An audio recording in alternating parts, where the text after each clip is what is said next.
আৰু লগতে আমাৰ শব্দ সচেতন যুৱ মঞ্চৰ উপদেষ্টা গদাদেৱ চৌধুৰী আৰু চুটিমালাৰ বিশেষ ব্যক্তি আৰু চুটিমালাৰ ভাণ্ডাৰ তাৰ উপৰিও আজি ইয়াত উপস্থিত থকা সকলো ছাত্ৰ ছাত্ৰী আৰু শব্দ সচেতন যুৱ মঞ্চৰ অধিকাংশ সদস্য। শেষতে মই এইখিনিয়ে ক'ব বিচাৰোঁ প্ৰথমতে যে আমি শব্দ সচেতন যুৱ মঞ্চই যোৱা কেইটামান বছৰত আমি ছাষ্টেইনেবল ডেভেলপমেণ্ট গ'লৰ 17টা গ'ল আছে। সেই গ'লৰ আমি প্ৰায় 5টা গ'ল আমি টাচ কৰিছোঁ।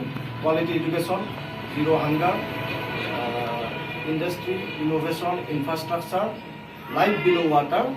আৰু আজি আমাৰ যিটো গ'লক লৈ আমি কাম কৰিম সেইটো হৈছে ছাষ্টেইনেবল ডেভেলপমেণ্ট গ'লৰ 9 নম্বৰ গ'ল, যিটো ইণ্ডাষ্ট্ৰি, ইনফ্ৰাষ্ট্ৰাকচাৰ আৰু ইন'ভেশ্যন।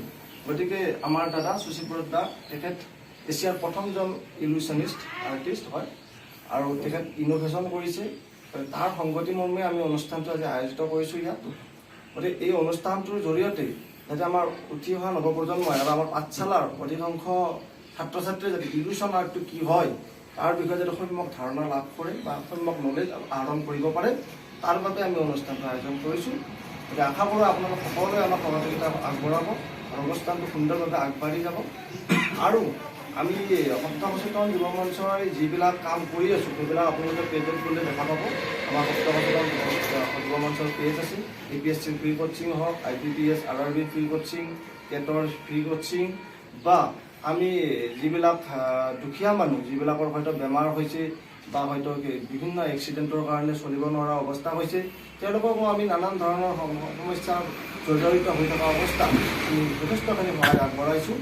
গতিকে এনেকুৱা কাম যাতে আমি আৰু আগন্তুক দিনত আৰু অনাগত দিনত আৰু অধিকভাৱে আমি কৰিব পাৰোঁ, সেইখিনিৰ কাৰণে আপোনালোকৰ সকলোৰে সহযোগিতা লাগিব।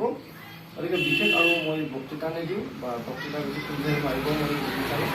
এইখিনি কৰি মই শব্দ সচেতন যুৱ মঞ্চৰ সম্পাদক হিচাপে মই বক্তৃতা ইয়াতে সামৰণি মাৰিছোঁ। ধন্যবাদ। সম্বৰ্ধনা অনুষ্ঠান